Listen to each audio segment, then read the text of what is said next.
5 साल का पैसा भी लाडली बहनाओं का 1500 जोड़ लें, उनकी पाइजेब आती है ना चांदी की, एक पाइजेब भी नहीं खरीद सकते। कोई ऐसा व्यक्ति मुख्यमंत्री जी एक झोपड़ी बना सकते हैं 20,000 रुपए में? खुद के लिए कभी आश्रम डालना पड़े तो एक टपरिया बना सकते हैं 20,000 रुपए में? ये कैसा अन्याय है? खेमचंद हॉस्पिटल आयुष्मान योजना टीपीए इंश्योरेंस क्लेम की सुविधा के साथ बेहतर स्वास्थ्य का विश्वास, अत्याधुनिक ऑपरेशन थिएटर, 24 घंटे एम्बुलेंस सेवा। मध्य प्रदेश के सागर संभाग का पन्ना जिला इन दिनों राजनीतिक हलचल का बड़ा केंद्र बना हुआ है। केन बेतवा परियोजना और विस्थापन के मुद्दे को लेकर चल रहे आंदोलन के बीच कांग्रेस प्रदेश अध्यक्ष जीतू पटवारी सोमवार को पन्ना पहुंचे, जहां उन्होंने जेल में बंद किसान नेताओं और कांग्रेसी कार्यकर्ताओं से मुलाकात की। जेल से बाहर आने के बाद जीतू पटवारी ने केंद्र सरकार और प्रशासन पर जमकर निशाना साधा। उन्होंने कहा कि जो लोग अपने हक और न्याय की मांग कर रहे हैं, उन्हें जेल में डालकर आवाज दबाने की कोशिश की जा रही है। पटवारी ने केंद्र सरकार की महत्वाकांक्षी केन बेतवा परियोजना के अस्तित्व और व्यवहारिकता पर भी गंभीर सवाल उठाए। उन्होंने कहा कि यह परियोजना भौतिक रूप से सही नहीं है। उनका दावा है कि केन नदी का पानी बेतवा नदी में नहीं जा सकता और इसके लिए हजारों पेड़ों की कटाई की जा रही है। उन्होंने आरोप लगाया कि इस परियोजना की वजह से करीब 3 दर्जन गांव विस्थापित होंगे और टाइगर रिजर्व का बड़ा हिस्सा डूब क्षेत्र में आ जाएगा, जिससे पर्यावरण को भारी नुकसान पहुंचेगा। मीडिया से चर्चा के दौरान जीतू पटवारी ने कहा कि प्रधानमंत्री द्वारा विस्थापितों से किए गए लंबे चौड़े वादों का गला घोंटा जा रहा है। गरीब आदिवासियों की जमीन छीनी जा रही है और उन्हें बेघर किया जा रहा है। उन्होंने कहा कि आंदोलन कर रहे लोगों की मांगों को सुनने के बजाय उन्हें गिरफ्तार करना लोकतंत्र के खिलाफ है। कांग्रेस पार्टी विस्थापित परिवारों और आंदोलनकारियों के साथ खड़ी है और उनकी लड़ाई सड़क से सदन तक लड़ी जाएगी। पन्ना में लगातार बढ़ते विरोध और राजनीतिक बयानबाजी के बाद अब यह मुद्दा प्रदेश की राजनीति में बड़ा रूप लेता दिखाई दे रहा है। फिलहाल पूरे मामले पर प्रशासन और सरकार की नजर बनी हुई है, जबकि आंदोलनकारी अपनी मांगों पर अड़े हुए हैं। ये आगे के क्या प्रोग्राम है? नीचे करो थोड़ी सी गाड़ी में बैठे। अच्छा जीतू भाई, आज किस क्यों आना हुआ और क्या कहेंगे? आदरणीय सभी लोकतंत्र के चौथे स्तंभ के परिवारजनों, पन्ना की ये धरती है, ये क्रांतिवीरों की धरती है। भारतीय जनता पार्टी जिस तरीके की अराजकता आम जनमानस में डर पैदा कर रही है, उसका एक जीता जागता उदाहरण पन्ना का केन बेतवा प्रोजेक्ट है। केन बेतवा प्रोजेक्ट में छोटी नदी को बड़ी नदी में मिलाकर योजना बनाने की जो सरकार की, केंद्र सरकार की महत्वाकांक्षी योजना, उनके अंतर्गत ये टेंडर हुआ था। ये प्रयास कांग्रेस के समय भी हुआ था, जब पर्यावरण मंत्री आदरणीय जयराम रमेश जी थे। तो हमने जो प्रकृति के न्याय का, प्रकृति के सिद्धांत का, प्रकृति की भावना की सम्मान किया था। अभी केन बेतवा में केन नदी 500 समुद्र की ऊंचाई से 500 फीट पे है, 500 मीटर पे है, और बेतवा है 576 पे। केन को बेतवा में मिलाना है, जो एक तरह से अव्यवहारिक प्रकृति के न्याय के खिलाफ किया। 46 लाख 50 लाख पेड़ों की कटाई होगी। अल्टीमेटली ये जंगल क्यों सुहा किया जा रहा है? एक जंगल माँ के नाम, बाकी का जंगल उद्योगपतियों के नाम, अडानी के नाम, अंबानी के नाम। अभी आप देखो कि 5500 हेक्टेयर टाइगर रिजर्व की ज़मीन इसमें इंक्रोचमेंट हो रही है। वो एक तरफ मुख्यमंत्री जी अलग अलग जनजीव लाते हैं, छोड़ते हैं और मीडिया को ले जाते हैं, और वीडियो विजुअल कभी मगर लाएंगे, कभी सांप लाएंगे, कभी बिच्छू लाएंगे, कभी भैंसे लाएंगे, और इधर टाइगर रिजर्व जो परंपरागत एक प्राकृतिक भावना थी उसको तहस नहस करेंगे। सवाल क्या है? सवाल ये है कि ऐसे ही बिजावर के 14 ग्राम पंचायत आती है, 8 ग्राम पंचायत हमारे पन्ना जिले की आती है, ये केन बेतवा में, और लगभग 7,000 लोग इससे प्रभावित होते हैं, परिवार प्रभावित होते हैं। अब आप देखो, न ग्राम सभा हुई है, न किसी प्रकार का धारा 16 के सर्वे की भूमिका सही की गई है। प्रशासन ने 12 मार्च को आंदोलनकारी क्रांतिवीर जिनने प्रशासन को आश्वासन दिया था, जिन्होंने डेरा डालो का आयोजन था कि आपकी सारी हमने विधि विधान से अधिग्रहण की भावना बनाई है, आपको कागज़ उपलब्ध कराएंगे। आंदोलन उठ गया, आज तक कागज़ उपलब्ध नहीं कराए। मैं भी आना चाहता था, पर मैंने प्रशासन को अवसर दिया। कांग्रेस पार्टी ने कोई ऐसा काम नहीं किया जिससे प्रशासन अवरोधक हो। अभी 12 लाख पर परिवार को हम मुआवजा देंगे। अभी मुख्यमंत्री भाषण कर रहे थे कि हमने 1 का 4 देने का कानून जो फिर से नए सिरे से लेके आ गए हैं। मुख्यमंत्री जी 2016 में भूमि अधिग्रहण का कानून बना जिसमें 1 का 4 गुना पैसा मिलना चाहिए। अभी आप 12 लाख एक परिवार को देते हैं, यानी किस आधार पे आपने ये निर्णय लिया? अल्टीमेटली ये सवाल का विषय है, ये न्याय का विषय है। कोर्ट में भी ये बात चल रही है।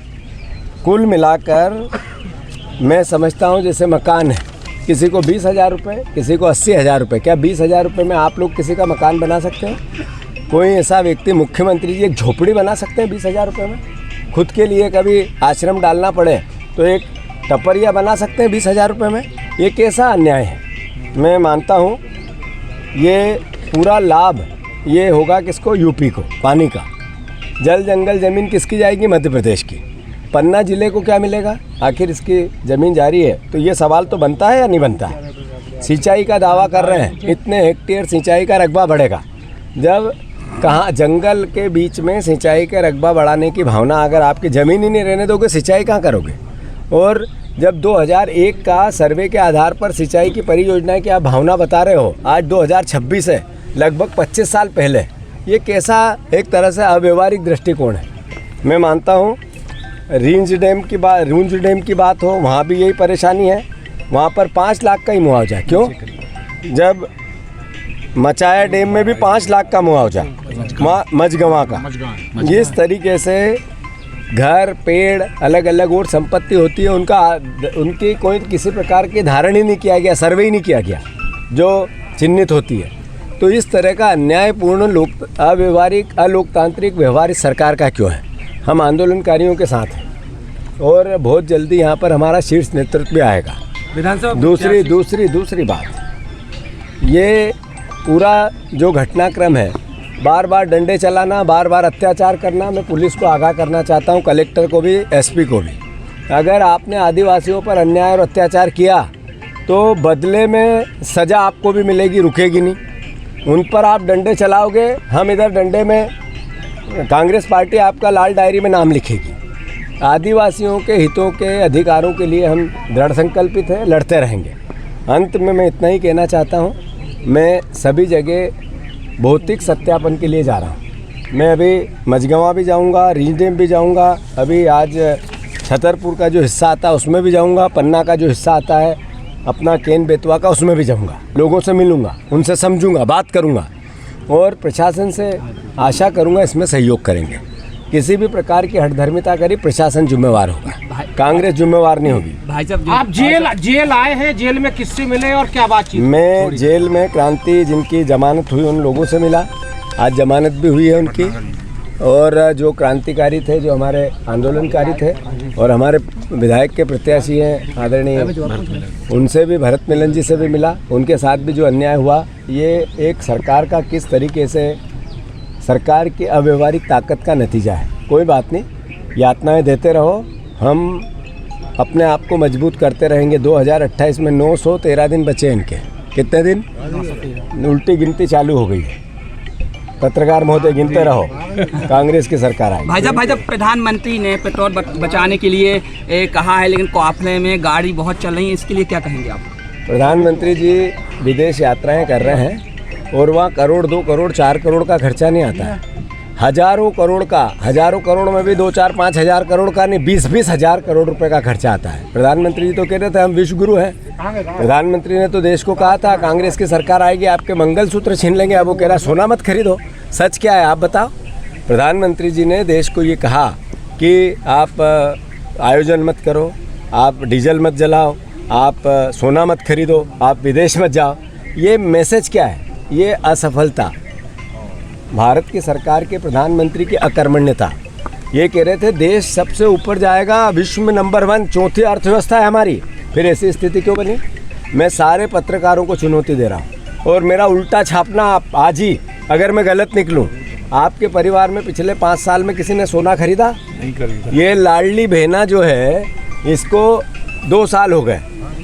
अगर 5 साल का पैसा भी लाडली बहनाओं का 1500 जोड़ लें, उनकी पाइजेब आती है ना चांदी की, एक पाइजेब भी नहीं खरीद सकते। तो ये सच है। ये प्रधानमंत्री ने क्या कहा और हम इससे बचें और उनकी भावनाओं की कद्र करो और आपसे बात करने में डरे, ये अब कांग्रेस बची नहीं है। अब ये राहुल गांधी की कांग्रेस है जो आंख में आंख मिला के बात करती है और सवाल पूछती है। नरेंद्र मोदी 100% कॉम्प्रोमाइज प्रधानमंत्री है। नरेंद्र मोदी जो अमेरिका से इराक का युद्ध हुआ, इराक और अमेरिका को जितना नुकसान नहीं हुआ उससे ज़्यादा भारत की अर्थव्यवस्था को हुआ। यही कारण है रुपया लेट गया डॉलर के सामने।